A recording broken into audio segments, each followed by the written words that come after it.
K രാഗേഷിനെ CPIM Kannur ജില്ലാ സെക്രട്ടറിയായി തെരഞ്ഞെടുത്തു. മുഖ്യമന്ത്രി പിണറായി വിജയൻ അടക്കമുള്ള നേതാക്കൾ പങ്കെടുത്ത കണ്ണൂർ ജില്ലാ കമ്മിറ്റി യോഗത്തിലാണ് തീരുമാനം. പുതിയ 12-അംഗ ജില്ലാ സെക്രട്ടേറിയറ്റിനെയും തെരഞ്ഞെടുത്തിട്ടുണ്ട്.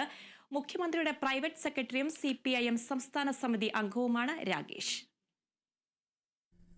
CPIM കണ്ണൂർ ജില്ലാ സെക്രട്ടറിയായിരുന്ന MV ജയരാജൻ സംസ്ഥാന സെക്രട്ടേറിയറ്റിലേക്ക് തെരഞ്ഞെടുക്കപ്പെട്ടതിനെ തുടർന്നാണ് പുതിയ ജില്ലാ സെക്രട്ടറിയെ തെരഞ്ഞെടുത്തത്.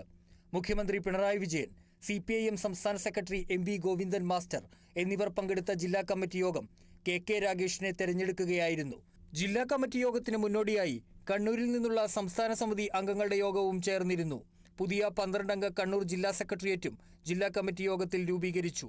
M കരുണാകരനെ പുതിയതായി സെക്രട്ടേറിയറ്റിൽ ഉൾപ്പെടുത്തി. മുൻ MLA TV രാജേഷ് അടക്കമുള്ളവരുടെ പേരുകളും സെക്രട്ടറി സ്ഥാനത്തേക്ക് ഉയർന്നിരുന്നെങ്കിലും ഒടുവിൽ രാഗേഷിലേക്ക് എത്തുകയായിരുന്നു. CPIM സംസ്ഥാന സമിതി അംഗമായ കെ രാഗേഷ് നിലവിൽ മുഖ്യമന്ത്രിയുടെ പ്രൈവറ്റ് സെക്രട്ടറിയായി പ്രവർത്തിക്കുകയാണ്. രാജ്യസഭാംഗമായും SFI അഖിലേന്ത്യാ ജനറൽ സെക്രട്ടറിയായും പ്രസിഡന്റായും ചുമതല വഹിച്ചിട്ടുണ്ട്. CPIMന്റെ രാജ്യത്തെ ഏറ്റവും വലിയ ജില്ലാ കമ്മിറ്റികളിലൊന്നായ കണ്ണൂരിന്റെ നേതൃത്വത്തിലേക്ക് രാഗേഷിനെ കൊണ്ടുവരുന്നതിലൂടെ തലമുറ മാറ്റമാണ് പാർട്ടി ലക്ഷ്യമിടുന്നത്. Kerala vision news, Kannur.